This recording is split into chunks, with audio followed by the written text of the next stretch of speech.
오늘은 캐나다의 조기경보 통제기 사업에 대해서 이야기를 해보겠습니다. 2025년 5월 28일 더 워존의 기사인데요. 캐나다의 조기경보 통제기 사업에 사브의 글로벌 아이가 보잉의 E7 웨지테일에 도전장을 내밀었다라는 제목의 기사입니다. 해당 기사를 선택한 목적은요. 예, 맞습니다. 대한민국의 항공통제기 2차 사업과 같은 경쟁 구도이기 때문인데요. 여기에서 참고할 만한 사항이 몇 가지가 있어서 이 기사를 선택하게 됐습니다. 이번 캐나다의 조기경보 통제기 사업은 캐나다 역사상 첫 번째로 통제기 사업을 진행하는 것이라고 합니다. 2024년 4월 방위정책 발표 공식화에 따라서 지상 레이더보다 강력한 탐지 능력을 확보하고 이 탐지 능력을 기반으로 전장 상황을 지휘, 통제할 수 있는 능력을 확보한다 라는 목적으로 시작이 됩니다. 투입 기간과 금액은 대한민국과 비슷하면서도 좀 다른데요. 캐나다는 장기 플랜을 가지고 향후 20년간 54억 6,300만 캐나다 달러, 하나로 따지면 이게 5조 4,300억 원에 달하는 금액입니다. 참고로 대한민국의 항공통제기 2차 사업은 약 3조 원을 투입할 예정으로 알려져 있습니다. 도입 기간은 캐나다의 경우 2030년대 후반에 운용 예정이라고 하고요. 대한민국의 경우 2031년까지 4대를 도입하겠다는 목표를 가지고 있습니다. 기간 측면에서는 다소 차이가 있습니다. 후보 기종은 이러합니다. 먼저 첫 번째는요, 사브의 글로벌 아이가 있고요. 두 번째는 보잉의 E7 웨지테일이 있습니다. 항공 쪽에 관심이 많은 분들은 알고 계시겠지만 이 구도가요, 예전에 캐나다에서 진행한 해상 초계기 사업의 구도와 비슷하기 때문에 관심을 끌고 있습니다. 당시 캐나다가 해상 초계기를 도입할 때도 보잉의 포세이돈과 제너럴 다이나믹스의 미션 시스템을 기반으로 해서 봄바디어 기체가 경쟁을 했습니다. 자, 그러나 결국 보잉의 포세이돈이 단독 계약으로 캐나다의 해상 초계기 사업을 따내게 됩니다. 이런 면에서 포세이돈을 캐나다의 해상 초계기로 도입했다는 내용조차 대한민국이 가지고 있는 이 구도와 비슷합니다. 자, 그래서 후보 기종에 대해서 좀 더 이야기를 해보면요. 먼저 사브의 글로벌 아이입니다. 캐나다에는 아주 이점이 될 만한 내용인데 캐나다의 봄바디어 글로벌 6000이나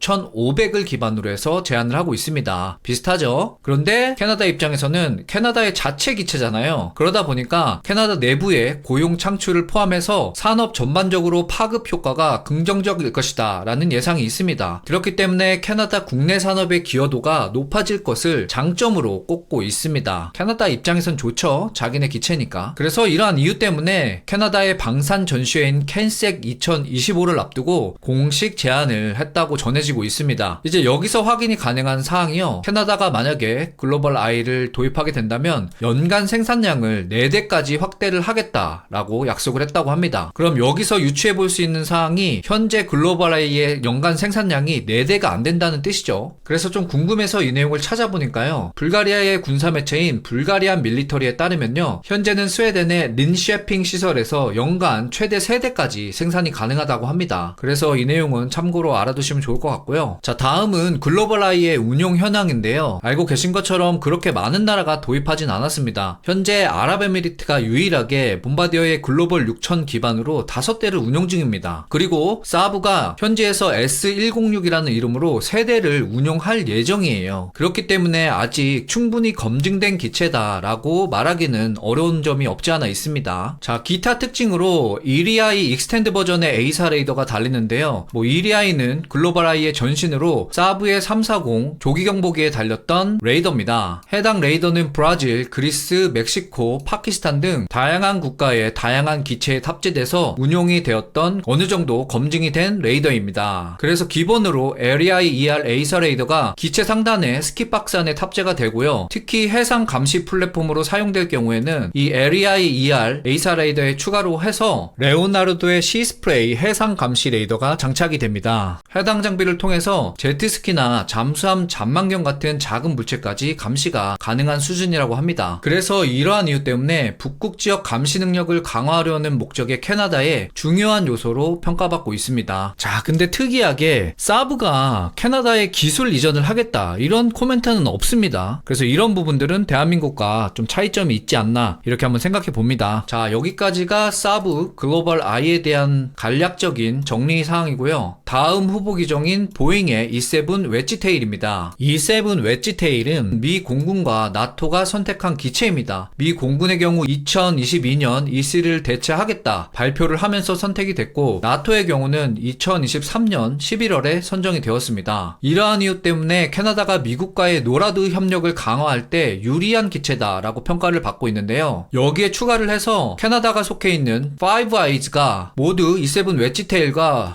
P8이죠, P8 포세이돈 캐나다가 속해 있는 파이브 아이즈가 모두 E7 웨지테일과 P8 포세이돈을 운용하고 있다. 이 점이 상당히 중요한 사항으로 부각이 되고 있더라고요. 그렇기 때문에 캐나다가 E7을 선택할 시에 이런 사항들은 반드시 고려가 돼야 된다라고 이야기를 하고 있습니다. 그리고 추가적으로 현재 트럼프가 진행하고 있는 골든돔 프로젝트에 캐나다가 참여할 수 있다, 이런 이야기들이 나오고 있거든요. 그래서 만약에 혹시라도 미래에 캐나다가 이 프로그램에 참여하게 된다면 이 시스템에서 하나의 감시 체제로 사용할 수 있는 이 조기 경보기가 E7 웨지테일로 선택이 돼야지 프로그램 참여 시 유리할 것이다, 이런 내용들이 나오고 있습니다. 위에서 말씀드린 대로 캐나다 같은 경우는 해상 초계기로 P8 포세이돈을 이미 도입한 상황입니다. 그렇기 때문에 737을 기반으로 한 플랫폼이라는 점에서 상호 운용성이나 부품 공용성에서 장점이 될 것이다 라고 이야기를 하고 있습니다. 그리고 보잉과는 또 이게 인연이 있습니다. 캐나다가 예전에 과거 슈퍼호넷 도입 당시에 슈퍼호넷의 도입이 무산된 사건으로 보잉과 캐나다가 관계가 매우 껄끄러웠습니다. 그런데 이 P8 포세이돈을 계약으로 관계가 회복이 됐거든요. 그래서 이러한 좋은 분위기가 만약에 캐나다가 E7을 구매하게 된다면 보잉의 입장에서는 산업 투자와 고용 창출을 위한 조건이 따라붙을 가능성이 높다고 전문가들이 평가하고 있습니다. 그래서 이런 점도 캐나다가 보잉의 기체를 선택할 시 장점으로 작용할 수 있다, 이렇게 정리가 되겠습니다. 자, 그러면 이거를 그대로 또 대한민국으로 적용을 해볼까요? 자, 대한민국은 이런 내용들은 뭐 일부 적용할 수 있겠습니다. 이 중에서 미 공군이 사용한다, 그리고 뭐